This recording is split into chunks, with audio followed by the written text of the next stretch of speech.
Good afternoon, everyone. Hope all is well. Hope everyone's doing all right.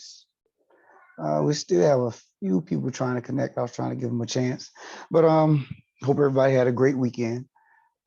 Today we will get into our actual lectures.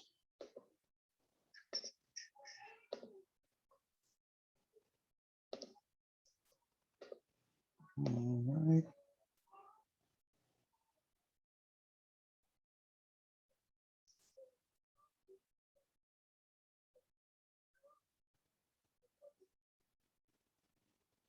Um, okay. So, well, before we get rolling, everybody okay? Anybody have any questions before we get started? Everybody good? What's going on? Everybody straight? Okay. So I'm going to point out a few things and just a couple things out of chapter two. Remember, chapter one and chapter two are definitions that, I want you guys to, familiarize yourself with. I gave you those definitions, the in Math Lab on that left panel. And don't forget to get those to me as soon as possible. A lot of you have already turned them in. So, good. We're good on that front. So chapter one, chapter two, definitions and graphs. If you have any questions on anything, make sure you get with me and ask about that. Yep, not a problem. All right, so there's a few things out of chapter two, then we'll get into chapter three. The first thing, just want to make sure we're clear on the distribution of data shapes. The first one that we come across is the bell-shaped curve. It's symmetric about the mean, so the mean is in the middle. 50% of your data will be to the right of it. 50% of your data will be to the left of it. And it's also called your normal distribution. So notice I said, remember this one. Because that's the one that's going to keep coming up. And a lot of things that we're going to do are going to lean on the normal distribution. So, that one most definitely want to hold on to. The bell-shaped curve.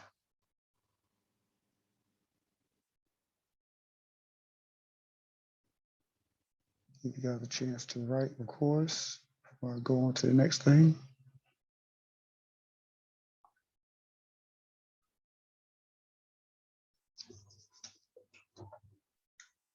All right. And of course, if I ever scroll up and I scroll up too far, always feel free to let me know, whether it be through the chat or unmute and let me know, could I scroll back down or give you 1 second? Anything along those lines is fine. All right. The next one is your uniform distribution. This shape is more along the lines of a block because it has the same level of distributing of your information. Notice in this first one, the majority of your information was at the mean. The bulk of your information was at the mean. As you go further away from the mean, whether it be to the right or the left, less and less of your information will be there. So with this one, the majority, everything is distributed at the same level. Scroll up.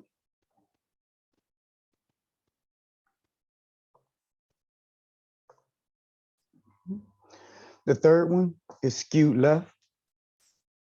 And notice the definition of being skewed left or your data being skewed left. That means the tail of your data is to the left. So I know when I heard skewed left initially, I always think skewed left means push left. It means majority of your data will be to the left, but that's not actually the case. Majority of your data will be over here to the right. That's the bulk of your data. And your tail of your data is to the left. So when it says skewed left, the tail of your data is to the left.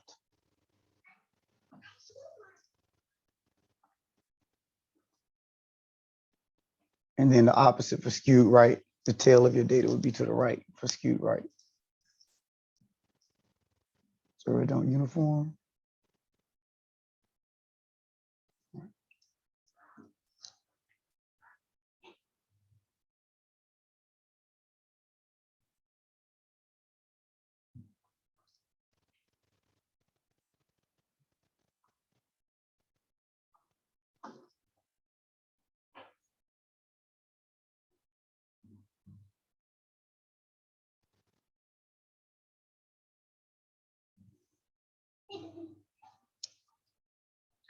All right, any questions? Any questions?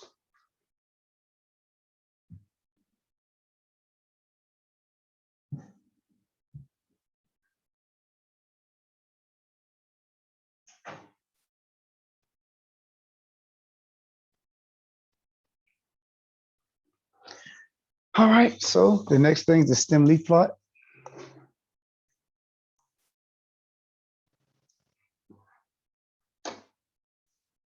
So your leaf is going to be the rightmost digit of a data value, and the stem is going to be all the values that precede that data value, that rightmost digit. Excuse me, not data value, but that rightmost digit.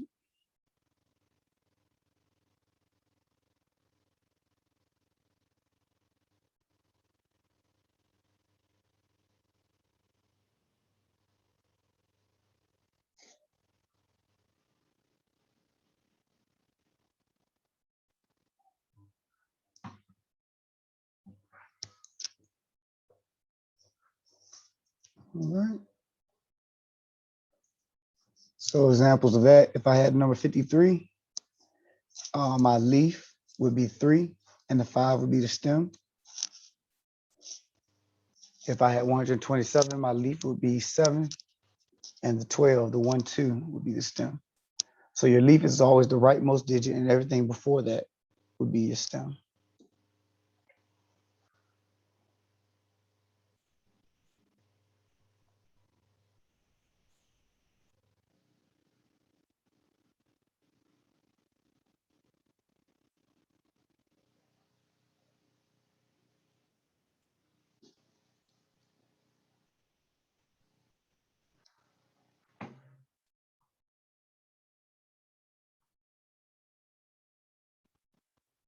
All right.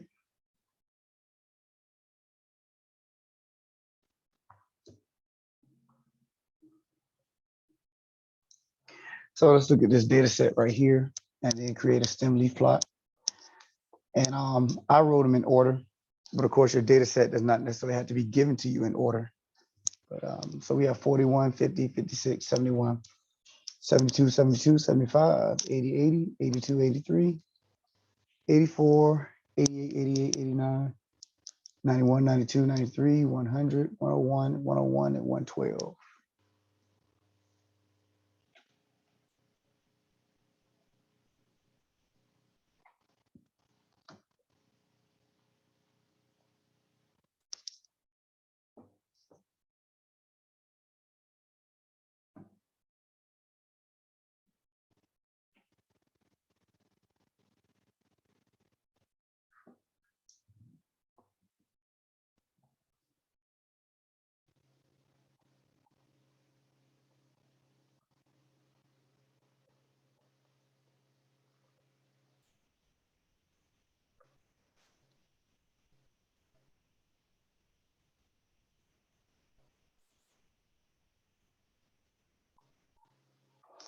All right, so when you look at your data set, you do want to establish what your smallest value is and your maximum value is.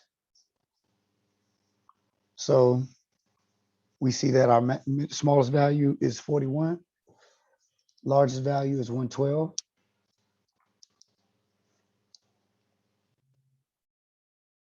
And so that lets us know we're going from the 40s to the 110s.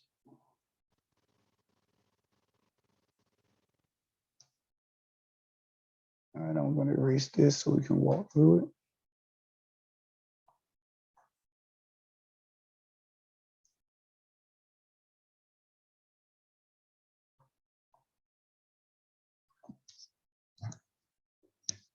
All right, so since we're going from 40s to 110s, that's why I have my numbers lined up this way for my stem. 4, 5, 6, 10. That's a 6. Oh, 10. 4, 5, 6, 7, 8, 9, 10, 11. So that represents my tens place. That's what I was getting at with a 10. They represent my tens place. And then from there, we're going to write each leaf that fits the category of the stem that we have. So we have 41. We have 50 and 56. There are no 60s. So what we don't put is put a 0 here because that represents the number 60. We would just leave it blank. Then go to 70. So 71, 72, 72, 75. You do write it twice if it appears twice. 80, 80, 82, 83, 84, 88, 88, 89, 91, 92, 93, 100, 101, 101, and then 112.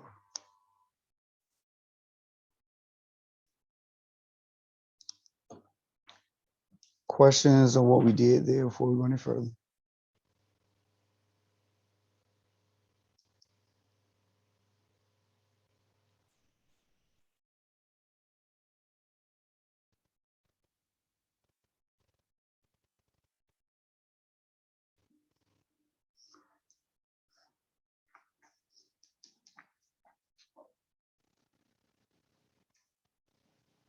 All right.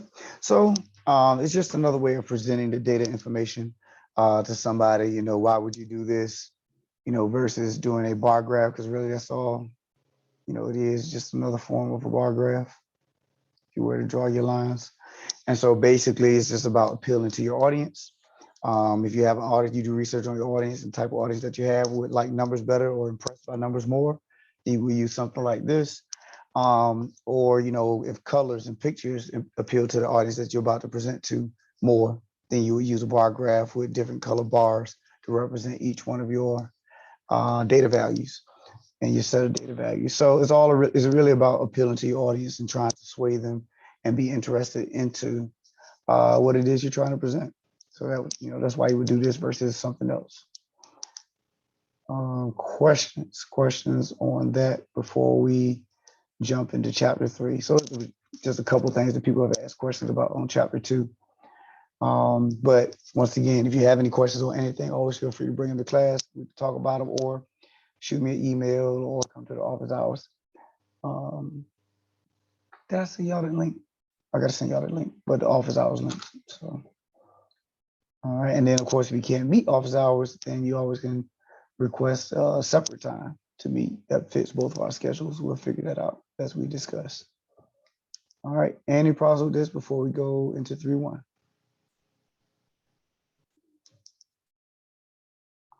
All right. You do not have to copy this over here. That's for math 150, 155. So you just have to copy the black and the red. That green is for another class. So 3.1 measures of central tendency. Your mean is just another word for average. And the way we find the average is by adding up all the data values and dividing by the number of data values that we have. Once again, you don't have to copy. You don't have to copy the green. That's for another class. It's for 155.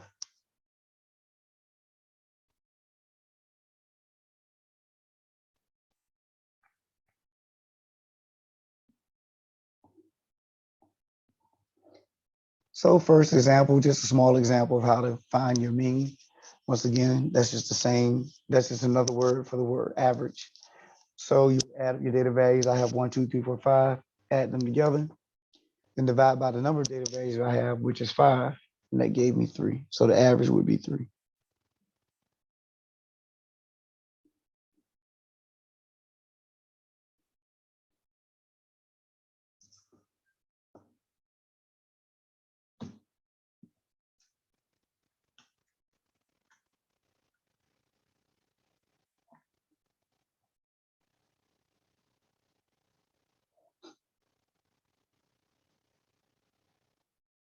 All right, scrolling up.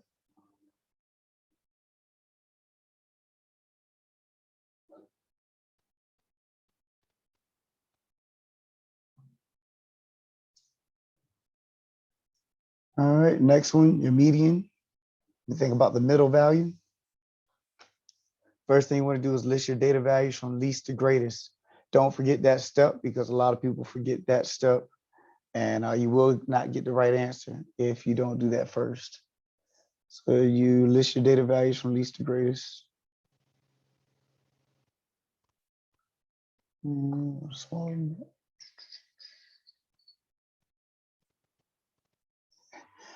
the number of data values is odd, take the middle value. And if the number of data values is even, we're going to take the mean of the 2 middle values. So I'll show you what I mean by that in a second.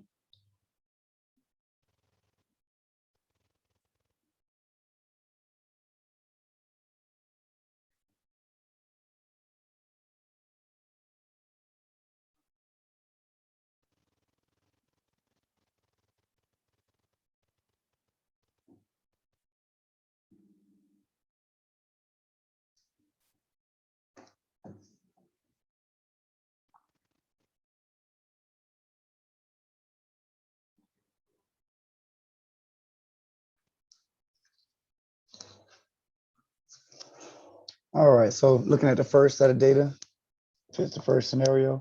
If I have the data set 1, 2, 3, 4, 5, in other words, I have an odd number of data values.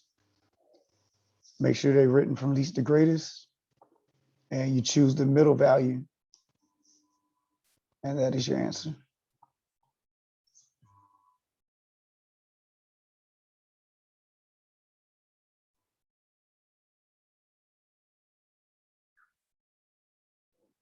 Now, if you have an even number of data values, you choose your two middle values. In this case, if we have 1, 2, 3, 4, 5, 6, 3 and 4 are my two middle values. Add them together and divide by 2, that'll give me 3.5, which is right in between 3 and 4. So it's the data value that splits your data in half. So your middle value, or the data value that splits the data set in half.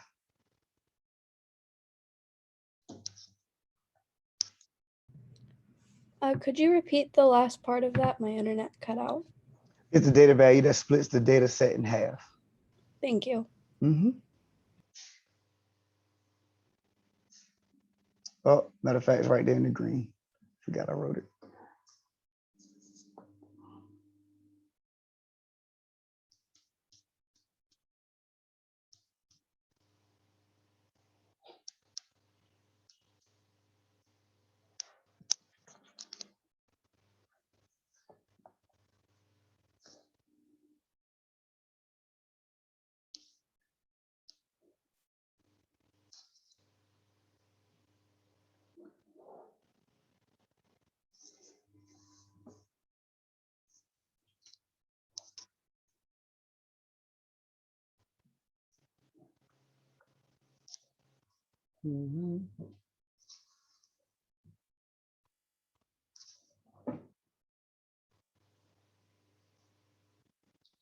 Any questions? Any questions?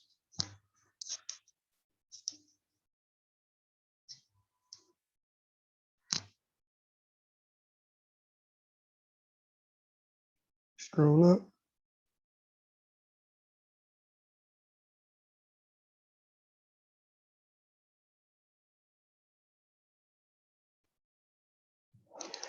All right, so your mode, you can think about the most is the data value that appears the most frequently. It is possible to not have a mode.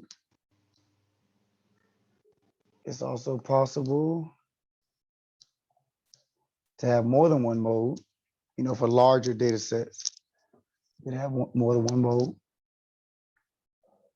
So if you have two modes, it's bimodal. If you have more than two, it's considered multimodal.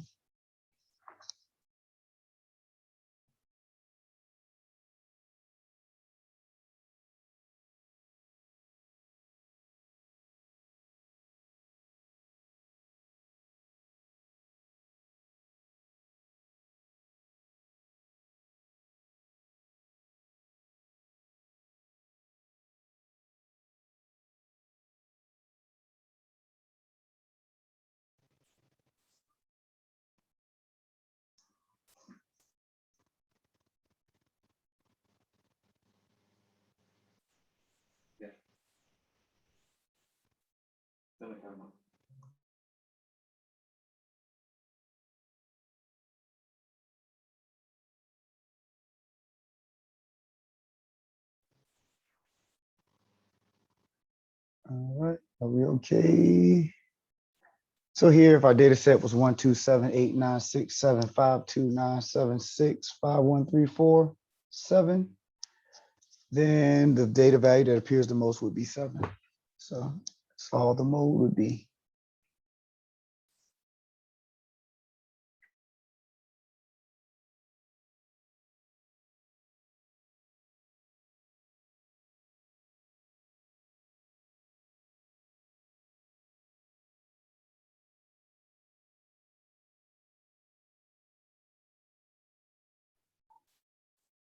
All right. Any questions? Any questions?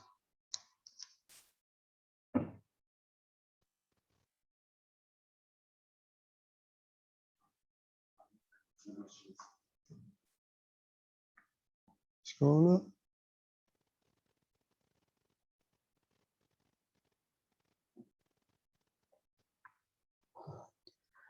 All right. So I think this last thing out of this section says a summary of data is said to be resistant if outliers, in other words, very extreme values, very, very large or very, very small, you'll come across that term when you do your definition and everything. Outliers are very, very extreme and very, very large or very, very small values in comparison to your data set. So a summary of data is said to be resistant if outliers to the data set do not affect it. So I'll show you what that means in a second. So everybody done with the read?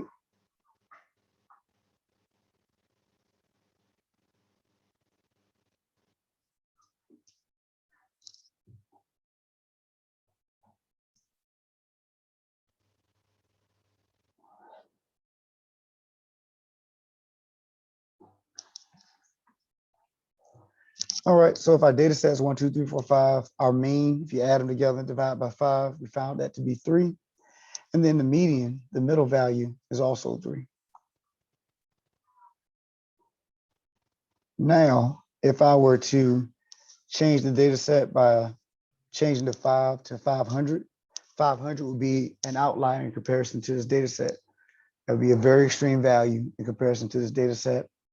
So finding the mean, add them together, divide by 5 will give me 102. But the median would still be 3. The middle value would still be 3. Even though an outlier was added, that it has nothing to do with the positioning of your numbers, and which is what the median is dependent on.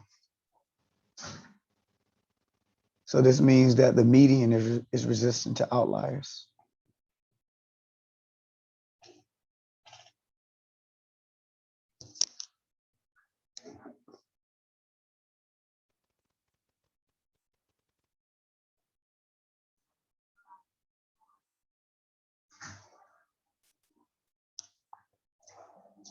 And then it is a good choice for a measure of the center if the data contains outliers.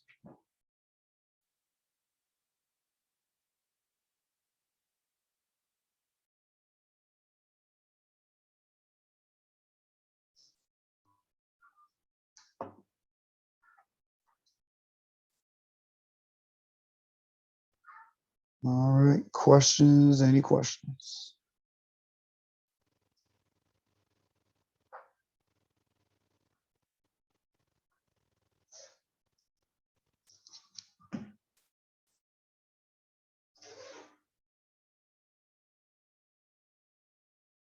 All right, can we scroll up?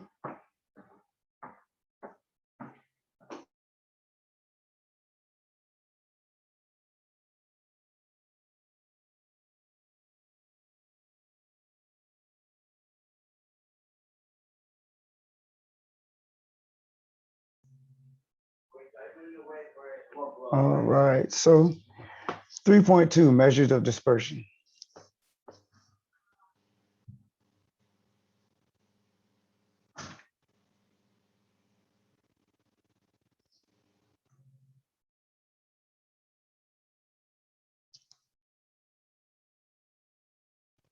Ran that a little too close. I think I'll put that sentence in afterwards. But measures of dispersion. Dispersion is the degree to which the range, to which the data is spread out. Excuse me.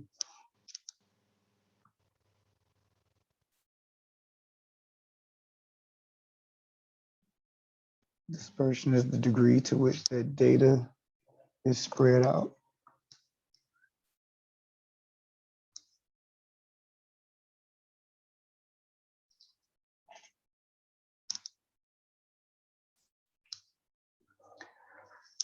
So the first term the first thing they get us to calculate in this section is the range. That's your largest data value minus the smallest data value. Your range is the distance spanned by the entire data set.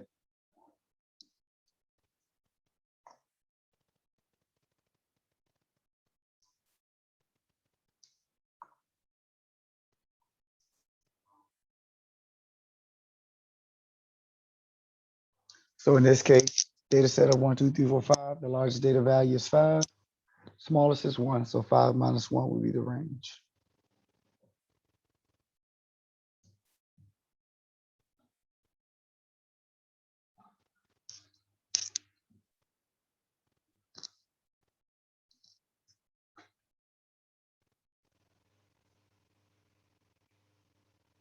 Any questions?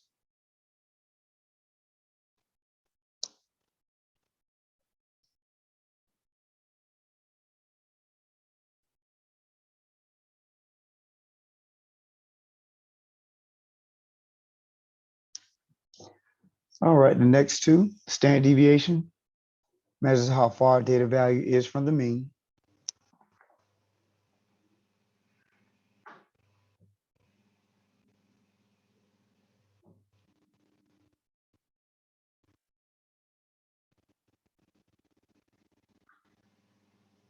Then your variance is the standard deviation squared, and it's just another way to measure the spread of the data.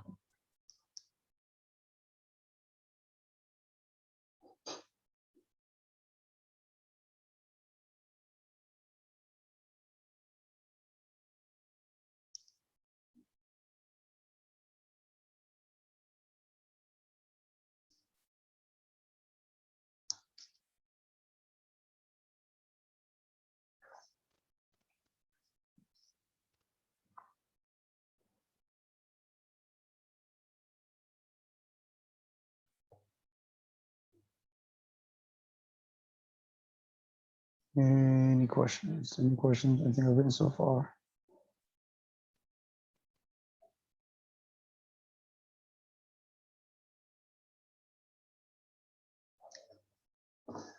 All right, so next thing, notice what I've written here. Find an app, calculator website, or something of that nature that will help you to calculate the standard deviation and the variance. So I'm not holding you to it, and the book does not hold you to the formula, actually knowing how to calculate using the formula or calculate the variation, the variance and the standard deviation by hand. So you do need something that's reliable though, that can calculate it for you so that you can just type in the data values and hit enter, get your standard deviation and your variance. So let's everybody done with the black. So an example of that is easycalculation.com. You don't have to use that, but it is an example of one that I found to be reliable. And I can, I'll show you how that works in a second. But you don't have to go buy anything new. You don't have to go buy a program or anything like that. Just need something free that calculates the stuff for you. And you do want to make sure you vet it before you use it on a test or something. So you should be using it throughout your homework and whatnot, just to make sure you're getting the right answers. Because the stuff is free, and sometimes you get what you pay for. All right. So one way you can test it is with this. You have your data set of 62, 88, 77, 68. I guess I'll just take a picture of this.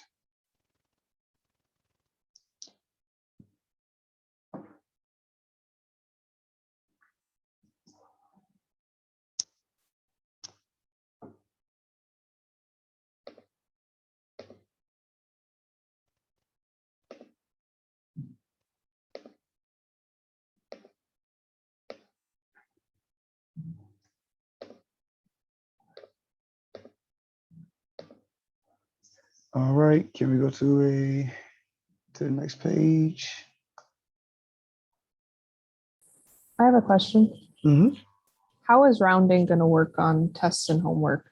It will tell you what they want. Okay. Yep. Okay. It's either going to be they'll say round to 3 decimal places or 2. They'll tell you specifically. Yep. All right. So easy way to do it is to type in standard deviation. Then a lot of times I just do easy calculation. And the first one, if you want to use easycalculation.com. But if you type standard deviation calculator or standard deviation easy calculation, we'll put you here. And the first one that pops up. And notice that, they'll tell you how they want you to do it. Either use a comma, some things that say use a semicolon. Some say you just use a space. But this one says use a comma. So we do 62, 88, 77, and 68. And there it goes. And so standard deviation and your variance. Now, notice also it talks about the population and the, standard deviation from the population and the variance of the population. Population standard deviation, population variance. Try to say it right. These are your samples. So When you go through your definition, you should see, that they talk about the difference between population and sample size. So something like I can't even get the name out. 4 data values or 4 objects would be considered a sample. In other words, you have a population, which is a larger body or a larger group of information, and you can pull a sample out of that. Just like when you talk about sample, from, food that you get, walking in the mall or something, they give you a sample of what they have to offer. So TCC student body would be the population. This class would be a sample of that population. So if they define this one as the sample, as the population, then that means this one was the sample. All right. Any questions on what we did just then? As far as standard deviation and variance, once again, you're not held responsible for using the formula, but you are held responsible for having something reliable that can calculate it for you. All right. Oh, didn't mean to do that. It's all good. All right. And so you don't have to copy this unless you just want to. That's the formula for the standard deviation, which can be a little involved the more data values you get. Down here, we get into the notation. So when you talk about statistics, there will be certain notation that you will use for the population and certain notation that you will use for sample. It will let you know whether you're dealing with a sample population, and they don't have to say a word. It's just all about symbols. And when you get, really, really into mathematics, you start to see the more and more you get into it, the less and less they use words, the more and more they just use symbols to represent words and sentences and everything. So X is going to be our data value. That's always going to be the case. X is going to represent your data value in question. Here we have Greek letter mu. Whenever you see that symbol, it's almost like a U, but it has that extended stem. Greek letter mu, that's the population mean. This is almost like a letter O, but it has a stem sticking out. And that's your standard deviation. That's Greek letter sigma. That's lowercase sigma. It's going to be the population standard deviation. And then your population standard deviation squared is the population variance. So that's why it has that symbol with the square. Capital sigma is just a summation. That means you add up all your values. So that's the difference between lowercase and capital. This is capital sigma here. And once again, this is your lowercase sigma. All them Greek letters. Capital N will be your sample size.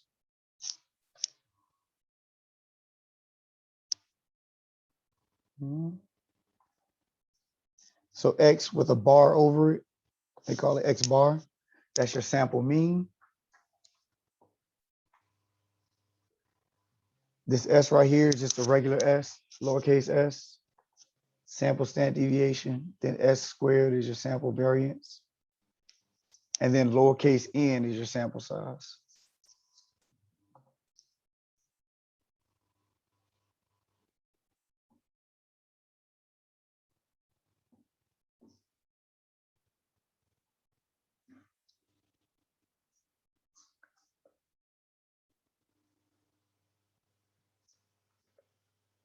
Oh, right here, I just mentioned, note I have Y bar right there. Any letter with a bar over it is just that letter bar.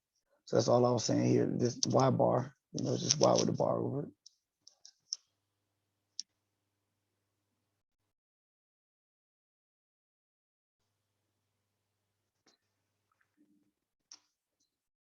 All right, questions, any questions?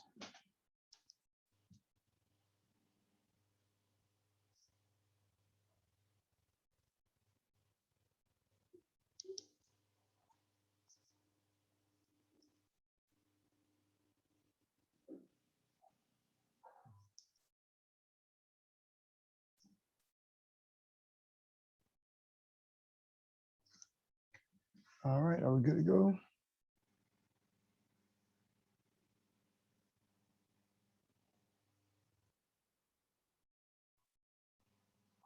Let me see how far, 3, 2. All right, so let's finish off 3, 2. That'd be a good place to start. So this is still 3, 2. Looking at the empirical rule. It says approximately 68% of the data is within 1 standard deviation of the mean. Approximately 95% of your data is within 2 standard deviations of your mean, and approximately 99.7% of your data is within 3 standard deviations of your mean.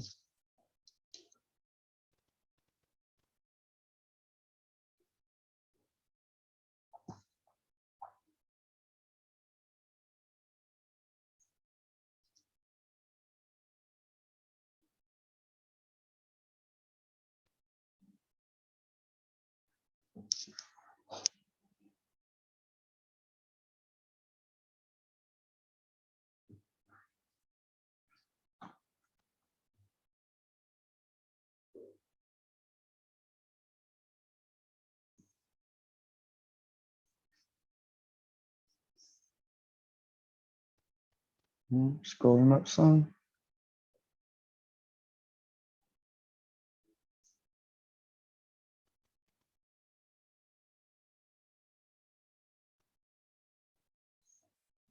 All right, so here is just a diagram of those 3 statements. All of these percentages stay the same. There's 0.15%, 2.35, 13.5, and then 34, and then everything else reflected. It's the same percentages. Remember I mentioned before, this is our bell-shaped curve, and it's reflected about the mean. So your mean is in the middle, and whatever goes on the left goes on the right as well. So all of those percentages are mirrored about the mean. So if you go out 1 standard deviation, go to a standard deviation to the right, standard deviation to the left, that's 68% of your data. Notice the blue. And if you go out another standard deviation to the right, another one to the left, that's 2 standard deviations out. The green will give you 95% of your data. If you add up all of those, that will give you 95% of your data. Then if you go out one more to the right and left, that'll give you 99.7% of your data. Notice you got 0.15 and 0.15 on the outside tails. That's 0.3 added to the 0.97 will give you 100%. So all of those percentages add up to give you 100%.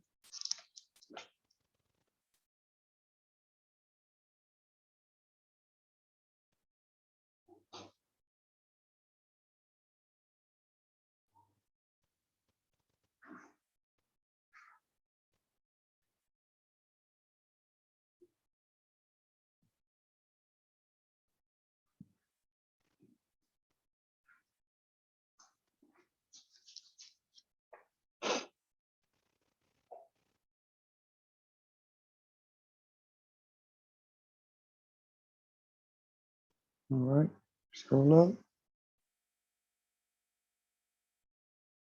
So when we get into this problem right here, using the empirical rule, once again, these percentages do not change.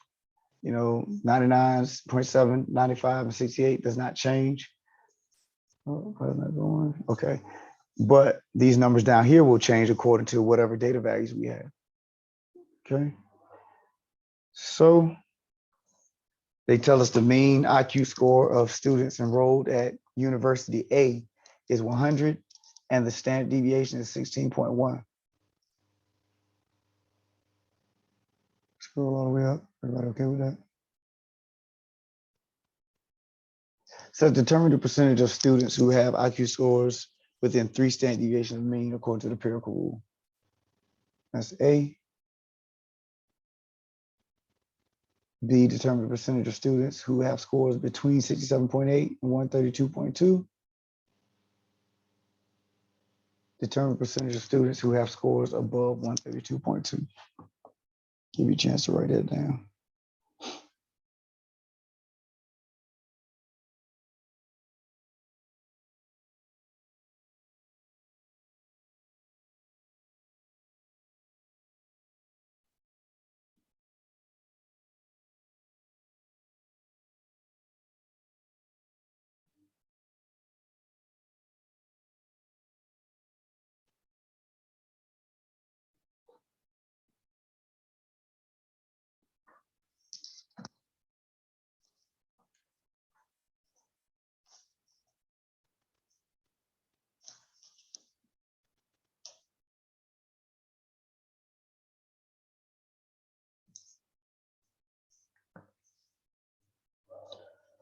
All right, so when you're looking at this problem, they give you the mean and they give you standard deviation. So that's you always want to gather the information that the problem gives you.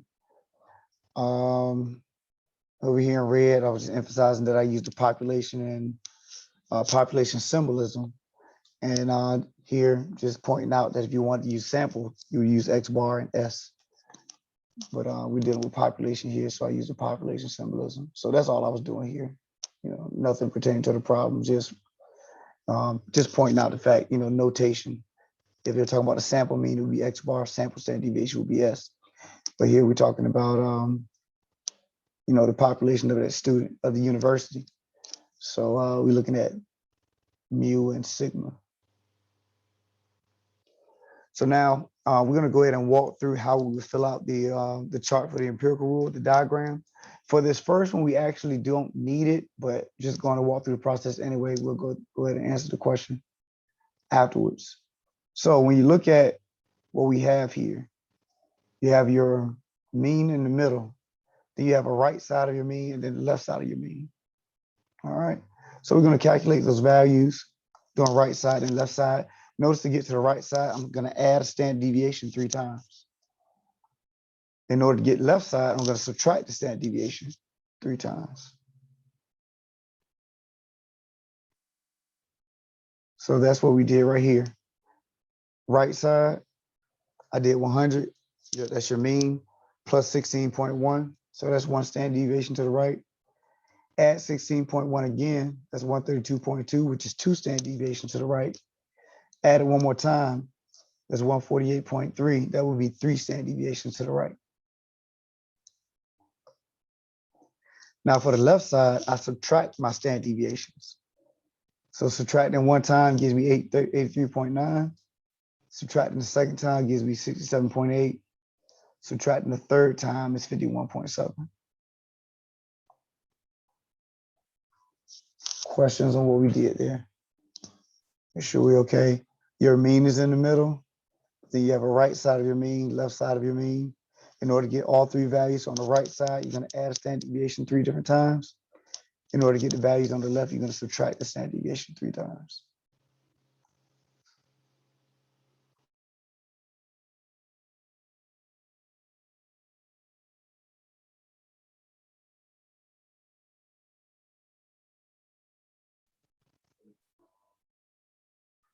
All right. Any problem with what we did?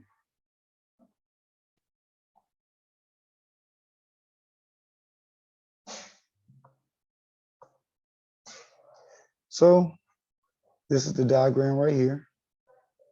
Once again, the percentages do not change. Those are fixed.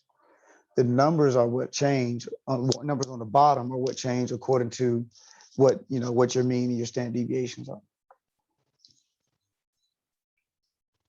So my 100 is in the middle. That's my mean. 3 values to the right, and then 3 values to the left.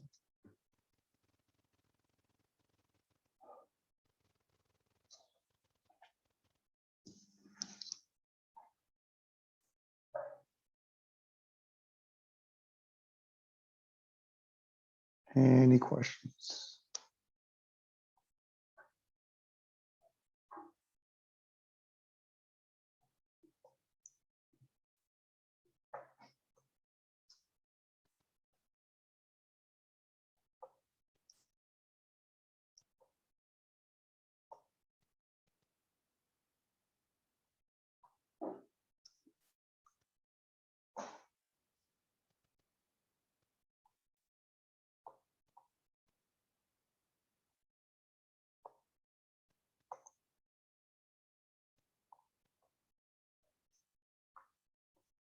All right, are we good to go as far as answering the questions? So that first one, A, it says determine the percentage of students who have IQ scores within 3 standard deviations of the mean according to the empirical rule. So really, we don't need a chart for that. If we go back here, within 3 standard deviations of the mean is going to be 99.7%. So that should be just 99.7. That's according to the empirical rule. 3 standard deviations will give you 99.7% of your data. Any problems with A? Next, B, determine the percentage of students who have scores between 67.8 and 132.2. So you can play with these numbers any way you want. If you want to know the amount of students you expect to be within 83.9 and 116.1, you would just add the percentages in between there. So we're looking at 67.8 and 132.2. So we would just add these numbers that are in between 67.8 and 132.2. And that's what I did right here. So adding those together gave me 95%.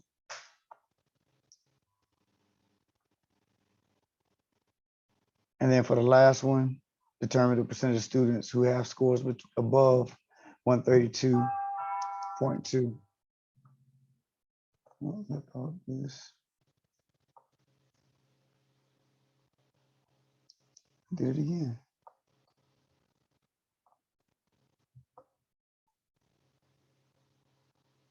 All right.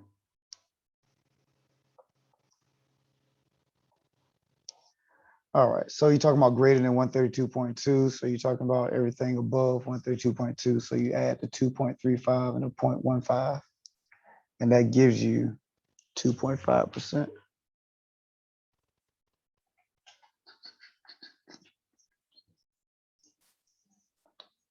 All right, questions on what we did. Make sure we're okay.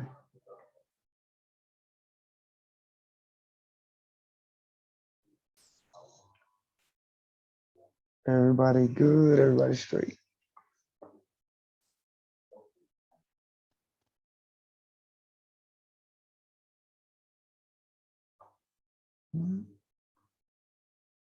Any questions on what we did?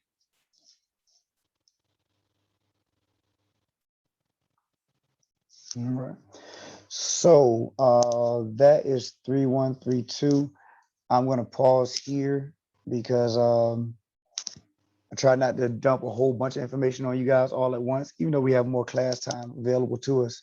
But with the content that's in chapter 3, we could easily be done with chapter 3 today. So I try not to hit you guys with too much at one time. And then, because, you know, once we cover it, then there's an expectancy, right? So next class, we'll do 3, 4, and 3, 5, and that will close out chapter 3 for us. And so we'll, you know, we'll be done with chapter 3. So if you're not careful, this stuff can, you know, roll quick. Chapter 4 only has 3 sections, and then we'll be done with chapter 4. So I'm gonna do my best to balance this thing out and not hit you guys with a whole bunch of stuff too quickly. But don't forget, we only have 8 weeks, and so we are, you know, we got to knock this stuff out. And so don't get too far behind on your work. Make sure you know, stay on top of this stuff as we progress throughout the course. All right.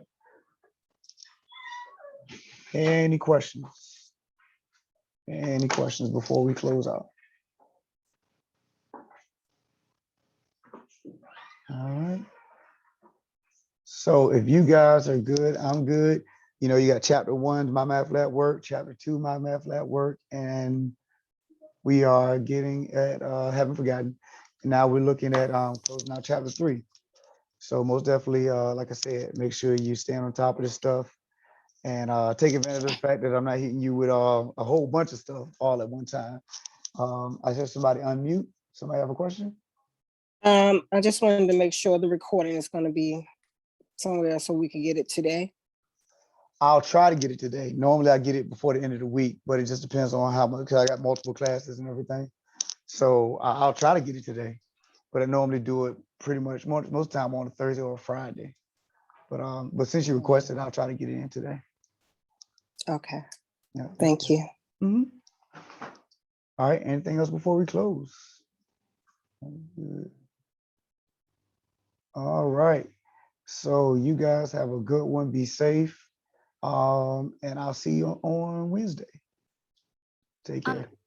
Professor, I have a question on like the homework for like chapter 1. Like I just kind of had trouble on 1.3. It's like the last question number 5, and then like you have to you have to set up like a random like number table, and then like it tells you to like obtain a sample using the portion of the random number table provided in the problem statement. Mhm.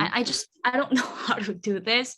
Like I tried using the help me solve this what is it tablet, but like it's using a like a scientific calculator, and I just yeah. Do you Now you have to said, do that? now let me see. You said 1.3? Yeah. All right, I've been trying to get there. You know, while you were talking, I was trying to get to the assignment. And you said the last one. Mm-hmm.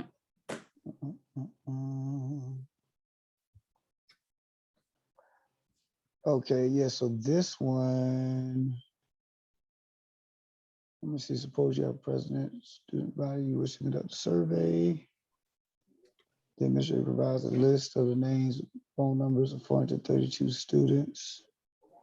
Procedure, obtain the sample. So if I'm not mistaken,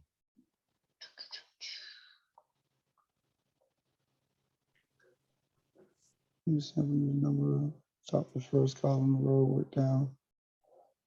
8 teachers values. So your values, let me go here. So my values are, it says phone numbers of 432 registered students. So I think you're supposed to pick one, pick between one, let me see, and 432. One, and yep. So you look at this value right here, 432, well, mine is 432. And you want to look at your chart and then go through and pick, look at your 3-digit values and find the values that are in between 1 and 432. So 626 wouldn't be 1625, no, 038 would be your first one. And then 4, let me see, does it carry over? You see what I'm saying? Like it has to be a data value in between one, mine is 432. Do you remember what yours was right here, this number right here? Yeah, mine is 678. So you want to pick, it says 3-digit values. Which going to serve everybody. List of names, phone numbers. Yeah. So you want values that are going to be in between 140, well, you said yours was 6 something. So 1 and 6 something. So you want 3-digit values that's going to be in between 1 and whatever your 600 and whatever number. What did you say it was again? It's 678. 678. So your values have to be in between. Let me go to. Your values have to be in between 1 and 678. So anything, but they have to be 3 digits. So when you look at this number, I'm just picking anything right here. And let me go here. Man, come on back. Come back. 1, 2, 3. Yeah. So you're talking about in between 678. So this wouldn't work. This would. And then this would work. This would work as well. Now this one where you want 3 digits. So you wouldn't use anything like 98. And the stuff that's left over you wouldn't use. And you Okay. would just keep picking values according to 3 digits that are in between 1 and whatever number that you have. You have 678. And that should create your list for you. Oh, okay. Okay, thank you. Okay, no problem. All right, so.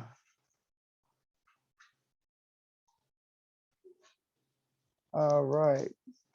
Yeah, one person that was staying back. So anybody else have anything class related before we sign off? Just want to make sure everybody's good. All right. Is that Marquetta or Marquetta?